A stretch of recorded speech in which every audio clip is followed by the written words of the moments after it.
Hello divine souls. अब हम देखते हैं कि मदर गाया, प्रकृति, नेचर, हमारी मदर सोफिया हमसे क्या चाहते हैं, हमें अपनी माता के लिए क्या करना चाहिए। क्योंकि ये जो एनर्जी है ना, जैसे हर घर में आजकल बच्चे अपनी माँ का निरादर करते हैं। आपने देखा होगा, इसी को कलयुग कहते हैं। कलयुग कोई ऐसा नहीं है कि कहीं कोई इंसान, बहुत बड़ा इंसान कहीं अकेले में खड़ा हो। कलयुग हर एक इंसान के अंदर होता है। माँ अपने बच्चों को कितना दर्द सहकर पालती है, लेकिन बच्चे क्या करते हैं, उसके बदले में उसको दर्द देते हैं, उसकी रिस्पेक्ट नहीं करते, दुख सुख में उसका साथ नहीं देते, उसको जो चाहिए वो नहीं देते, जो भी देना है लड़ाई झगड़ा करके देते हैं। तो बहुओं की तो आजकल हद ही है। बहुओं तो आते समय ही बस उनका सबसे पहला काम होता है कि इसकी माँ के साथ इसका रिश्ता टूट जाए। वो ये नहीं सोचती कि जितनी उसको अपनी माँ प्यारी है उतनी इस इंसान को भी प्यारी है ना। माँ तो माँ होती है, माँ कभी बुरी नहीं होती, क्योंकि माँ का दर्जा परमात्मा से भी ऊंचा दिया गया है। लेकिन आजकल के लड़के मजबूर हो जाते हैं। ज़्यादा गलती मैं तो ये सोचती हूँ कि लड़कियाँ तो चलो, जैसी उनको शिक्षा है, जैसे उनके संस्कार हैं, आकर वो वैसा ही करती हैं, क्योंकि ज़माना ही ऐसा है। मैंने एक वीडियो बनाई थी कि जो फेमिनिन एनर्जी अंदर से टूटी हुई है, अंदर से दुखी हुई है, पिछले जन्मों के वुंड्स हैं, जख्म है उसके अंदर भरे, अब वो भर भर कर निकल रहे हैं। वो अब सब पर ही निकाल रही है, अकेले मस्कुलर एनर्जी पर नहीं निकाल। उसने देखना होता है कि ये इंसान को दर्द कैसे मिलेगा, चाहे डायरेक्टली चाहे इनडायरेक्टली। सबसे पहले तो उसके माँ बाप से दूर किया जाता है, क्योंकि माँ बाप उनके पास होते हैं। अपने माँ बाप को बैठाया जाता है लाकर उसी घर में, अपने हस्बैंड के माँ बाप को दूर किया जाता है। सबसे पहला अटैक तो इन पर होता है, बुजुर्गों पर होता है, माता पर होता है। माता क्या होती है? धरती माता प्रकृति। पिता क्या होते हैं? बृहस्पति गुरु, जो हमें बुद्धि देते हैं, ज्ञान देते हैं। जहाँ पर जब ऐसा सलूक माँ के साथ होता है कि दोनों चीज़ें खत्म हो जाती हैं, माँ बाप का आशीर्वाद परमात्मा की तरफ से मिलना ख़त्म हो जाता है। माँ बाप की तो ऐसी नेचर होती है कि बच्चा चलो थोड़ी देर के लिए गुस्से हो जाते हैं, वो अपने बच्चे का कभी भी बुरा नहीं कर सकते। लेकिन जो हमारी जर्नी है, इसमें तो हमने सोचना भी नहीं है बुरा करने के लिए। करना तो एक तरफ रहा, और दूसरी बात फिर दूसरा अटैक होता है उसके बहनों पर, भाइयों पर। तो लड़कियां आजकल फिर दूसरा अटैक उन पर करती है कि इनसे कैसे दूर किया जाए ताकि जी खुश ना रह सके। वो इनडायरेक्टली ना उस इंसान से, चाहे लव मैरिज हो चाहे अरेंज हो, जैसी वो इनडायरेक्टली वो उस इंसान से बदला लेती है अंदर से, क्योंकि उसकी आत्मा में रिकॉर्डिंग है। उसकी आत्मा में पिछले जन्मों के जो लोगों ने उनको जख्म दिए हैं, पूरी जो प्रकृति की एनर्जी है, उसका असर है हर एक औरत पर। मतलब जो उसको वुंड्स मिले हैं, जख्म मिले हैं, उनको वो इस तरीके से भरती है। हालांकि ये तरीका तो गलत है, लेकिन वो अब काली बन चुकी है, दुर्गा बन चुकी है, क्योंकि बर्दाश्त करने की भी एक हद होती है। ये जो एक सती से गौरी तक का सफ़र है, ये हर एक औरत के अंदर होता है।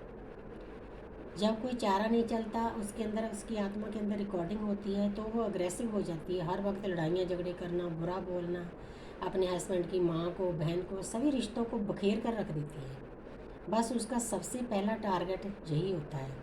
उसके बाद वो अपने हस्बैंड को अकेला करके उसके साथ ऐसा सलूक करती हैं आजकल लड़कियां, जैसे कोई शेर शिकार करता है हिरण का, जंगल में ले जाकर उसको अकेला कर दिया जाता है। ये स्थिति है हमारी अर्थ पे। माँ बाप का क्या हाल होता है, रिश्तों का क्या हाल होता है। जो भी लड़कियाँ इस लाइन पे चली हुई है, वो अपनी बहनों को, अपने भाइयों को, अपनी माता का रिश्ता तो बहुत ऊंचा समझती है। लेकिन जहाँ पर मैं एक बात बताना चाहती हूँ कि जहाँ पर लड़कों की गलती है, क्योंकि लड़के स्टैंड नहीं ले पा रहे हैं। अगर लड़के जवाब दें कि भाई तेरी माँ स्पेशल कैसे होगी, मेरी माँ कम कैसे होगी, ये बताओ, क्योंकि दोनों माँएँ एक जैसी होती है। मैं आपको बताना चाहती हूँ कि मुझे परमपिता परमात्मा ने मेरा ऐसा अच्छा जमाई दिया है, वो अपनी मम्मी में और मेरे में एक जैसा सलूक करता है। बैलेंस करके चलते हैं तो दुनिया भर की खुशियाँ उनको मिलती है। तो जहाँ ये चूक हो जाती है, वहाँ दुख दर्द आ जाता है। परमपिता परमात्मा भी इन बातों पर खुश नहीं होता। अब मैं एक दो कार्ड ले लेती हूँ। ये प्रकृति के लिए, हमें मदर गाय के लिए क्या करना चाहिए? The devil. सबसे पहले तो हमारे अंदर जो नेगेटिव एनर्जी है उनको निकाल कर फेंकना होगा। ये कैसे निकलेगी? सबसे पहले सेल्फ लव में जाओ। जो जो भी किसी धर्म को आप मानते हो, नाम जप करो। जब आप नाम जप करते हो ना, आपके क्राउन चक्रा से एक ऐसी ऊर्जा होती है, आपके पास आसपास एक सर्कल बन जाता है, तो उसमें नेगेटिव एनर्जी एंटर नहीं कर सकती। ये सबसे बड़ा मंत्र है नेगेटिव एनर्जियों से निकलने के लिए। जितना भी आपके पास टाइम है, आप नाम जप करो, सतनाम वाहेगुरु राम रहीम, जो भी आपको अच्छा, अल्लाह ओम। तो आगे क्वीन ऑफ कप्स, हमने प्रकृति के साथ जुड़ने के लिए हमें क्या करना चाहिए। देखो एक लेडी है, उसके पास प्यार का कप है, कितना ध्यान से उसको देख रही है। 3D लाइफ में इस लेडी के पास सब चीज़ें हैं, अमीर है, अच्छी पोजीशन है, लेकिन वो एक कप को बहुत ध्यान से देख रही है। तो हमने भी ऐसे ही बनना है। ये प्रकृति का इशारा है हमारे लिए कि हमने प्रकृति को प्यार करने के लिए 24/7 ये बातें अपने मन में रखनी है कि हम किस लिए दुनिया में आए, क्यों हमारा जन्म हुआ है, हमारी ये पाठशाला है, हमने कुछ सीख लेकर जहाँ से जाना, नहीं तो अगला जन्म आपको बहुत बुरा मिलेगा। तो हमने अंदर से अनकंडीशनल प्यार पहले अपने आप को सेल्फ लव करना है, अपने परिवार वालों को अनकंडीशनल लव करना है, चाहे वो आपके साथ कैसा सलूक करते हैं। अगर हद से ज़्यादा गुजरते हैं तो काली बन जाओ। काली बनने में पहली बात तो आराम से हट जाओ दूर, उन दोनों को खेलने दो, क्योंकि कई बच्चों को तो दूर होने से समझ में आ जाता है खेल। अगर नहीं बस में आता तो आपको भी कभी कभी काली बनना चाहिए, क्योंकि जब आपके ऊपर हद से ज़्यादा अटैक होते हैं, आपका कोई कसूर नहीं होता।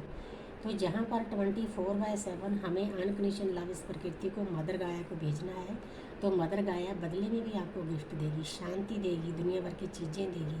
तो अब मैं यहाँ पर बंद करती हूँ, वीडियो लंबी हो जाएगी। Thank you universe, thank you.